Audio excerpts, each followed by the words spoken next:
Hi everybody, I'm Bill Whittle and this is the Firewall.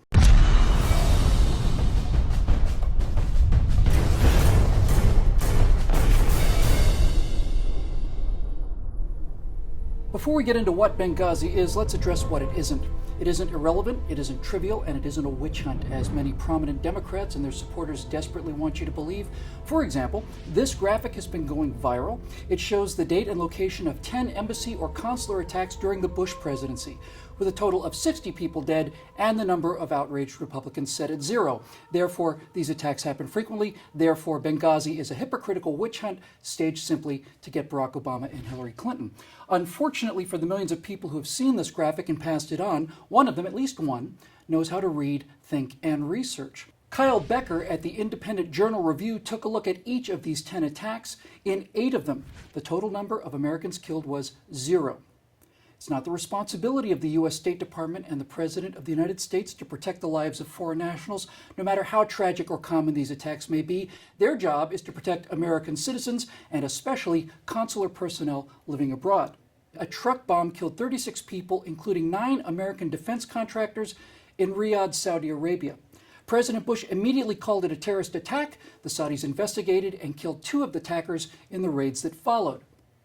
On March 2, 2006, in Karachi, Pakistan, a suicide bomber killed 4, including an American diplomat named David Foy. Was instantly denounced as a terror attack. There were no advance calls for additional security. Mr. Foy was killed instantly with no possibility of rescue, and there was no cover-up or attempt to spin it other than what it was. Every day in America, there are over 6,000 burglaries, but one break-in may be more important than the others because one of those burglaries, Watergate, may go directly to the lawfulness, integrity, and candor of the President of the United States of America. Benghazi matters because it goes directly to the 2 most important qualities in our elected officials, competence and character. Let's go to competence first. Late March 2012, former U.S. Ambassador to Libya, Gene Kretz, calls for additional security assets from Secretary of State Clinton. These requests are ignored. On April 4th, terrorists throw an IED over the consulate wall. On June 6th, terrorists blow a large hole in the consulate gate. On June 15th, Charlene Lamb, the Deputy Assistant Secretary responsible for embassy security, tells the staff in Libya that the existing security team contract will not be renewed. On the 9th of July, newly appointed Ambassador Christopher Stevens requests an additional 13 security personnel, citing the increasingly dangerous situation on the ground. On August 2nd, he sends an urgent cable to Secretary of State Hillary Clinton requesting a protective detail bodyguard. 3 days later, the State Department orders the removal of Ambassador Stevens' existing SST, that's his security team, and by the 8th of August, his SST has left Libya. On August 16th, the regional security officer sends an email to Secretary of State Clinton warning of a dire security situation in Libya. On September 10th, top al-Qaeda leader Ayman al-Zawahiri calls for Libyans to avenge the death of his secretary, and on the next day, September 11th, 2012, Ambassador Stevens sends a final warning about lax security. Later that day, he would be captured, tortured, raped, and killed. His body then dragged through the streets. His last unsigned journal entry was another complaint about his security situation. Now, once the attack started, we switched focus from the competence of the Secretary of State to that of the Commander-in-Chief. All times are local times in Washington, D.C. on September 11th, 2012. 3:59 p.m. The Defense Department orders an unmanned surveillance drone vectored to the consulate in response to the first word of the attack. 4:05 p.m. A State Department email officially notifies the Pentagon and the White House of the attack. By 5 p.m. Eastern Time, President Obama, Vice President Biden, and Defense Secretary Leon Panetta are in the White House, and 10 minutes later, the surveillance drone arrives overhead, providing real-time imagery of the events in Benghazi. At 5:40 p.m., the request for FEST, that's the Foreign Emergency Support Team, a counter-terrorist unit specifically trained to rapidly respond to exactly these kind of situations, was officially refused by the State Department.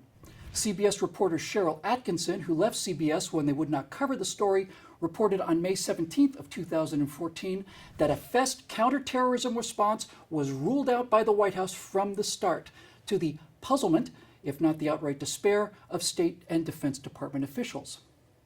At 6:06 p.m., a State Department email said that the terrorist group Ansar al-Sharia claimed credit for the attack within 3 hours of the first shots being fired. By 8 p.m. Eastern, Deputy Chief of the Libya Mission, Gregory Hicks, phones Hillary Clinton and tells her unequivocally that the consulate in Benghazi was hit by a terrorist attack. 2 hours later, at around 10 p.m. Eastern, Clinton and Obama discussed the situation by phone at about the same time as former SEALs Glenn Doherty and Tyrone Woods were killed on the roof of the annex by enemy fire, 6 hours after the first shots were fired. They'd been fighting alone under the eyes of the surveillance drone for 2.5 hours. At 10:30 that evening, Secretary of State Hillary Clinton publicly blames, quote, inflammatory material on the internet, unquote, for the attacks. 3 days later, on September 15th, CNN's Arwood Damon finds Ambassador Stevens' diary, quote, on the floor of the largely unsecured consulate compound where Stevens was fatally wounded, unquote. The diary, like the rest of the sensitive classified documents, had not yet been secured 3 full days after the attack. All right, so much for competence. Now to character. On September 12th, the day after the attack, the State Department's Elizabeth Jones prepared a summary of talks with the Libyan ambassador, which concluded that Benghazi had been a terrorist attack. On September 13th, White House spokesman Jay Carney blamed the attack on an obscure internet video posted months before on YouTube.